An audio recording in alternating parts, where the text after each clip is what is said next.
తెలుగుదేశం పార్టీకి వచ్చినటువంటి ఓట్ల శాతం 45.6, వైఎస్ఆర్సీపీ పార్టీకి వచ్చిన ఓట్ల శాతం 40% ఓట్లు వచ్చినాయి. అంటే ఈ రాష్ట్రంలో ఈ రెండు ప్రధాన పార్టీలకి మధ్య ఉన్న వ్యత్యాసం కేవలం 5.5%. కేవలం 5.5% మాత్రమే. కానీ చాలామంది జగన్మోహన్ రెడ్డి గారికి ఏదో ప్రజల నుంచి ఆదరణ లభించలేదని మాట్లాడుతున్నారు. ఇది కరెక్ట్ కాదు. ఇది కరెక్ట్ కాదు. వైఎస్ఆర్సీపీ పార్టీ ఎలక్షనీరింగ్ చెయ్యకపోవడం వలన, నాయకుల మధ్య సమన్వయం లేకపోవడం వలన కేవలం 5,000 నుంచి 12-13,000 ఓట్ల వ్యత్యాసంతో 88 స్థానాల్ని కోల్పోయింది. 88 స్థానాల్ని కోల్పోయింది. 5,000 నుంచి 12-13,000 ఓట్లు కనుక 88 నియోజకవర్గాల్లో సాధించుంటే ఖచ్చితంగా 88కి 11 కలుపుకొని 99 అంటే 100 నియోజకవర్గాలు గెలుచుకొని జగన్మోహన్ రెడ్డి గారు మళ్ళీ ముఖ్యమంత్రి అయ్యేవాళ్ళు.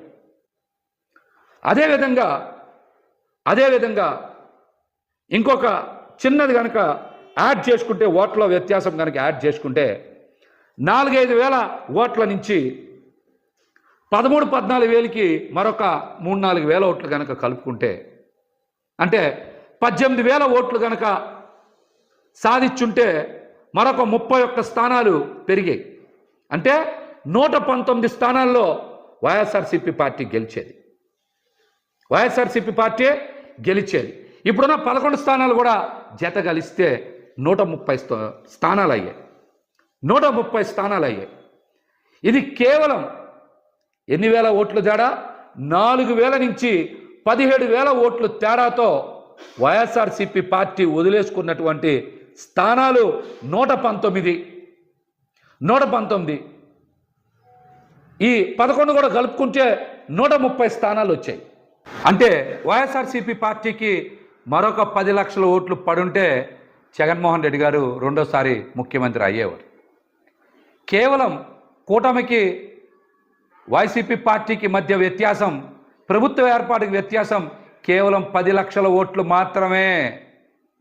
కానీ దీన్ని భూతద్దంలో చూపించి విష ప్రచారం చేయాలని చూస్తూ ఉన్నారు. ఈ కుట్రలు ఎక్కువ రోజులు కొనసాగవని కూడా తెలియజేస్తా ఉన్నా. ఇక్కడ నాయకులు ఈరోజు బయటకు వచ్చి జగన్మోహన్ రెడ్డి గారినో లేకపోతే కొంతమందినో బాధ్యులను చేసి బయటకు వచ్చి మాట్లాడుతూ ఉన్నారు. ఇది సందర్భం కాదు. ఓటమి చెంది నిరాశలో ఉన్నటువంటి కేడర్కి, అదేవిధంగా మరొక మారు ముఖ్యమంత్రి అవుతారని ఆశించినటువంటి ప్రజలకి అండగా నిలవాల్సినటువంటి తరుణం. నాయకులు ఈ విషయాన్ని గ్రహించాలి. కార్యకర్తలకి, ప్రజలకి అండగా నిలవాలి.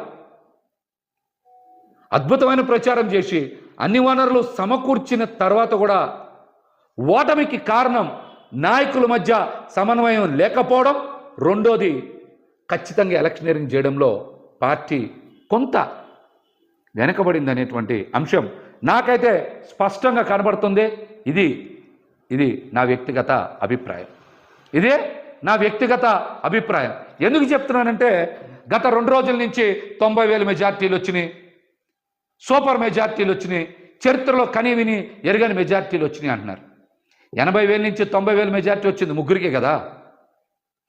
50,000 నుంచి 80,000 లోపు మెజార్టీలు మొత్తం వచ్చింది 27-28 కదా. అంతే కదా వచ్చినాయి. మిగతా అన్ని చోట్ల కూడా జగన్మోహన్ రెడ్డి గారికి అద్భుతంగా ప్రజలు ఆదరించారు. కానీ ఇక్కడే ప్రజలందరికీ ఒక అనుమానం కలుగుతుంది. మేమందరం కూడా జగన్మోహన్ రెడ్డి గారికి ఫ్యాన్ గుర్తు మీద ఓటేశాం, కూటమికి ఇంత విజయం ఎలా లభించింది అనేటువంటి అనుమానం ఈరోజు ప్రతి ఒక్కరు చర్చ చేస్తున్నారు రాష్ట్రంలో. ఈవీఎంలు ట్యాంపర్ అయినాయా, లేకపోతే కౌంటింగ్లో ఏమైనా పొరపాట్లు జరిగినాయా? ఫలితాలకు ముందు నుంచే వైఎస్ఆర్సీపీ పార్టీ నాయకులు, పెద్దలు చాలామంది కోర్టులకు వెళ్ళారు, పొరపాట్లు జరుగుతాయని చెప్పారు. అవేమి పరిగణలోకి తీసుకోకుండా ఈ రోజున ఫలితాలు బయటకు వచ్చినాయి. ఈ ఫలితాల మీద ప్రజలకు అనుమానం ఉంది. ఈవీఎంలు ట్యాంపరింగ్ జరిగాయేమనేటువంటి అనుమానం ప్రజల మధ్య విస్తృతంగా చర్చ జరుగుతుంది. కొన్ని చోట్ల మనం చూసాం, ఒక్కొక్క ఈవీఎం మిషన్లు లెక్క పెట్టలేదంటే ఇందాక నేను చెప్పే కదా, 4-5 చోట్ల 4-5 ఈవీఎం మిషన్లు కనుక సరిగ్గా లెక్కింపు చేయకపోతే 4,000 ఓట్లు 5,000 ఓట్లు పోతే దగ్గర 19 స్థానాలు పోతాయి. 19 స్థానాలు పోతాయి. కాబట్టి ప్రజలకు అనుమానాలు ఉన్నాయి. దీని మీదనే అందరూ కూడా చర్చ కూడా చేసుకుంటున్నారన్న విషయం నేను ఈరోజు మాట్లాడాలనే మళ్ళీ మాట్లాడుతాను. జగన్మోహన్ రెడ్డి గారు పేద సామాన్య వర్గాలు ఖచ్చితంగా వారి జీవన ప్రమాణాలు పెరగాలని దేశ చరిత్రలో ఎవరు ప్రవేశపెట్టినటువంటి కొత్త పథకాలు ప్రవేశపెట్టారు. 5 సంవత్సరాల పాటు సుదీర్ఘకాలం పాటు వాటిని అమలు చేశారు. ప్రతి ఒక్కరూ వాటి వల్ల లబ్ధి పొందారు.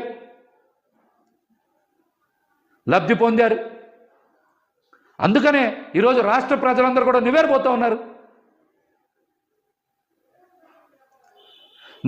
ఉన్నారు. ఒక్క జగన్మోహన్ రెడ్డి గారిని ఎదుర్కోవడానికి 6 పార్టీలు పోటీ చేసినాయని ప్రజలందరూ కూడా చర్చ చేసుకుంటున్నారు.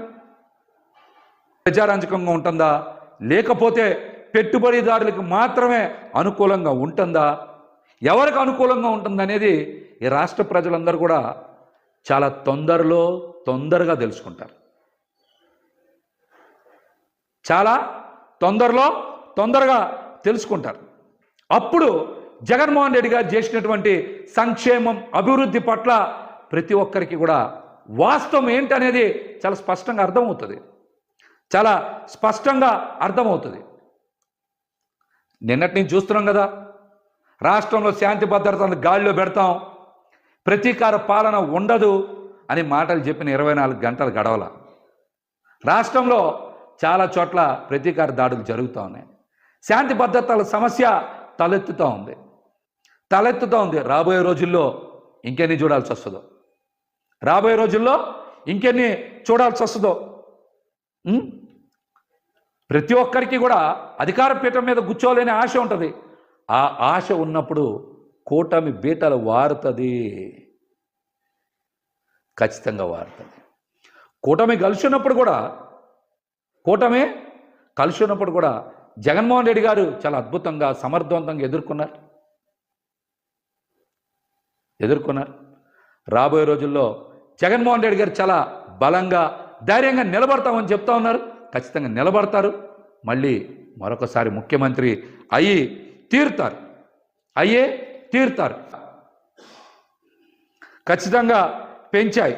కానీ పేదపడాన్ని అభివృద్ధి అంటారు. కానీ రియల్ ఎస్టేట్ వ్యాపారం జరిగితేనో, లేకపోతే కొంతమంది పెట్టుబడిదారులకి అవకాశాలు వస్తేనో, పెద్ద బిల్డింగ్లు ఉంటేనో దాన్ని అభివృద్ధి అనరు అనేటువంటి వాస్తవాన్ని ప్రజలు అతి తొందరలోనే గ్రహిస్తారు, తెలుసుకుంటారు. జగన్మోహన్ రెడ్డి గారు విప్లవాత్మకంగా తెచ్చినటువంటి పథకాలని కూటమి కొనసాగిస్తుందా, రద్దు చేస్తూ కూడా చూస్తారు. వాటిలో ప్రధానంగా మరి చిన్న జిల్లాల ఏర్పాటు, సచివాలయాల వ్యవస్థ, అమ్మ ఒడి, రైతు భరోసా కేంద్రాలు, అదేవిధంగా వాలంటరీ వ్యవస్థ, ఇంగ్లీష్ మీడియం విద్య, వీటితో పాటు సెంటు భూమి, అమరావతిలో ఇళ్ల పట్టాలు, ఇవన్నీ కొనసాగిస్తారా, రద్దు చేస్తారో చూద్దాం. ఖచ్చితంగా మనం కూడా ఆశిద్దాం. కూటమి ప్రభుత్వం మంచి పాలన అందిస్తుంది, మంచి చేస్తే వ్యక్తిగతంగా భావిస్తా ఉన్నా. ఈ రోజున మనందరికీ తెలుసు, తెలుగుదేశం పార్టీకి వచ్చినటువంటి ఓట్ల శాతం 45.6, వైఎస్ఆర్సీపీ పార్టీకి వచ్చిన ఓట్ల శాతం 40% ఓట్లు వచ్చినాయి.